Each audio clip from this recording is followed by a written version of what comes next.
Bonjour à tous, comme promis, je vous fais une vidéo aujourd'hui sur les addictions au sucre et sur comment faire pour éviter et limiter les fringales. Pareil, j'ai reçu pas mal de messages sur ce genre de sujet et pour savoir comment faire. Comme tout le monde, j'ai également dans ma vie été victime, oui je parle de victime, parce qu'on est tous victimes d'un système dans lequel nous sommes victimes de ce qu'on nous bombarde à la télé à longueur de journée, sur tous les différents biscuits, chips etc. produits transformés qu'il faut absolument acheter pour pouvoir être heureux et être épanoui. Donc en réalité, depuis qu'on est enfant, on se nourrit avec tout un tas de choses qui sont pas naturelles et qui vont nous pousser vers ces addictions au sucre, parce que le sucre se cache partout. Il y a des tas d'études voilà, qui ont été faites, je ne veux pas m'attarder sur ces sujets, mais le plus important pour réussir à sortir de ces addictions, c'est d'en avoir réellement conscience, d'en prendre conscience. Peut-être cette semaine, si comme moi vous faites cette semaine de régime sur laquelle j'ai mis plusieurs restrictions, notamment par rapport au sucre, aux boissons sucrées, l'alcool, etc. Eh bien, on se rend compte qu'avec en limitant le sucre dans sa semaine, eh bien c'est difficile. Voilà, et notre corps réagit, on se sent un peu plus faible, on peut avoir mal à la tête, on peut avoir... Pourquoi? Parce qu'on est en sevrage. Eh oui, ça fait mal, c'est le sevrage.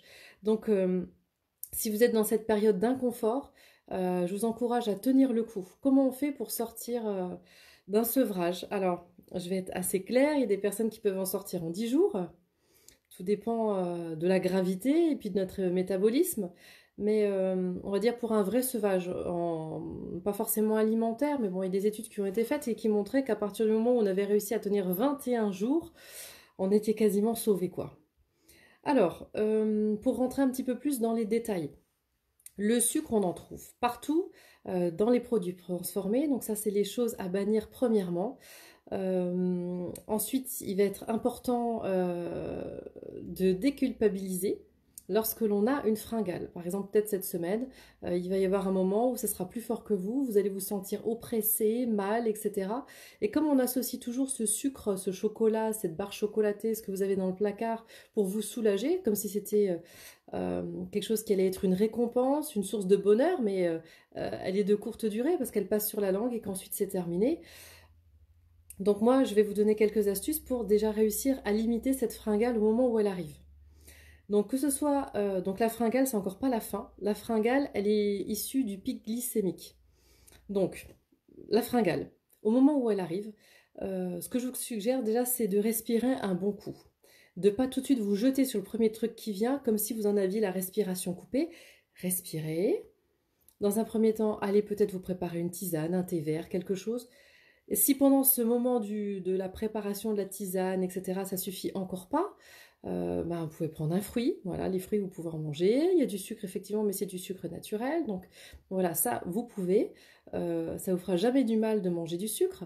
Et puis ça va passer. Et puis respirer, tout comme une faim, la faim qui doit venir au moment du repas. Voilà, la faim peut passer, la fringale peut passer. On respire paisiblement, on peut changer d'activité, faire autre chose, appeler quelqu'un, faire... Voilà, au moment où ça vient. Alors, comment faire? On va prendre dans l'autre sens. Ça, c'est le moment où la fringale est là. Alors, naturellement, quand vous allez faire vos courses, je l'ai déjà dit, n'y allez pas le ventre vide. Ça vous évitera d'acheter tout un tas de choses qui ne devraient plus être dans notre placard.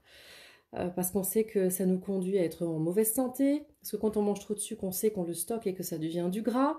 Et que, voilà, en tout cas, ça n'a rien à faire dans le fait de nous aider à être en bonne santé.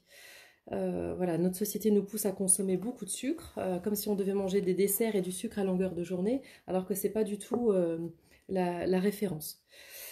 Alors, si on prend les choses à la racine, qu'est-ce qui fait qu'on a envie de sucre? Le sucre appelle le sucre. J'en ai parlé hier. Si on vient de manger un dessert bien calorique, bien sucré, bien une heure après, on a envie de sucre. Donc, comment faire pour limiter ça? On enlève les desserts, j'en ai parlé hier. Ou on en prend très rarement, ou alors si vraiment vous avez besoin de dessert au début, ça peut être un fruit. Voilà, une banane écrasée, une poire, enfin ce que vous voulez, jusqu'au moment où on arrive à enlever ce dessert. Si c'est trop dur, je vous propose une autre astuce. Juste après votre repas, vous allez vous brosser les dents tout de suite après. Et avec ce goût mentholé dans la bouche, bien, ça va vous limiter l'envie d'avoir un goût sucré dans la bouche.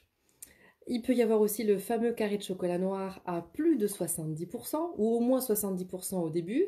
Voilà, on prend le temps, on le déguste, hein, ce carré on peut le couper en deux, en trois, en quatre, prendre son temps quand on le mange, voilà. Et vous allez voir que vous n'aurez plus cette fringale déjà du début d'après-midi. Il y a beaucoup de choses à dire aussi par rapport au repas du petit déjeuner, par rapport... voilà, je ne vais pas faire long sur cette vidéo. Il faut connaître les aliments à indice glycémique bas. Alors vous allez me dire, qu'est-ce que c'est ces aliments-là? Vous tapez simplement sur Google et vous allez trouver les différents aliments. Je vais vous mettre en lien en dessous de cette vidéo les différents aliments que vous pouvez trouver et consommer au quotidien dans des recettes simples pour pouvoir limiter votre indice glycémique qui vous demande, enfin voilà, pour limiter les appels au sucre.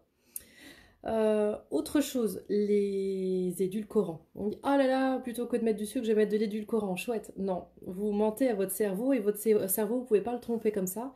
Vous lui faites semblant, il y a un semblant de sucre et en fait, l'appel après est encore plus fort. Donc, laissez tomber les édulcorants. Il vaut mieux encore mettre un demi-carré de sucre plutôt qu'un édulcorant. Voilà, ça va continuer à pousser l'addiction. Donc moi, je vous encourage à ne pas mettre d'édulcorant du tout. Donc tout ceci, tout ce que je vous explique, c'est de la prise de conscience. À partir du moment où on prend conscience, où on n'a plus envie, même là je vous fais quelques vidéos, je vous fais des petits résumés, mais vous pouvez aller sur des sites, il y a des tas de gens qui en parlent, hein, des médecins, des coachs, des gens qui ont écrit des bouquins sur ce genre de choses, pas forcément des vidéos d'1 heure, mais au moins pour vous renseigner et puis ensuite apprendre à composer d'autres types de repas qui vont être sains pour vous, qui vont être sains pour vos enfants. Parce que aussi, à nos enfants, on a envie de donner des bons réflexes. Voilà, et que ce soit plus non plus des réflexes de sucre.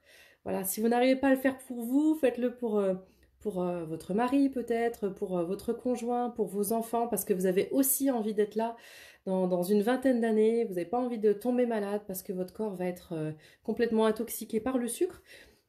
Et également intoxiqué par tous les produits chimiques, les additifs et tout ce qu'on peut trouver dans les produits alimentaires transformés. C'est sûr que c'est plus simple de voilà d'attraper un paquet de gâteaux et puis pour se nourrir plutôt que de passer un peu de temps à faire de la cuisine.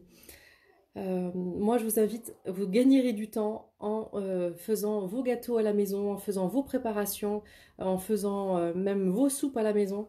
Parce que pourquoi, par exemple, une soupe est bonne? Une soupe qui est bonne dans une brique pendant plusieurs mois, si elle est bonne, c'est parce qu'on a rajouté plein de sucre dedans. Voilà, alors que nous, si on fait notre soupe à la maison, on sait qu'on la garde quelques jours et après basta quoi. Donc voilà, si quand vous achetez vos aliments, quand vous achetez votre pain, le pain de mie, etc., regardez les premières choses qui sont écrites dessus, c'est sucre.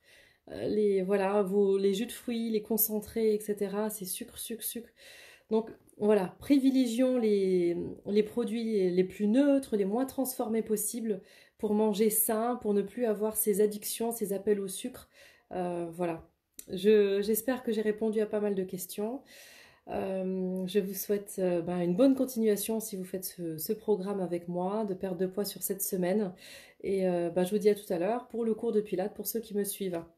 Très bonne soirée, bye bye.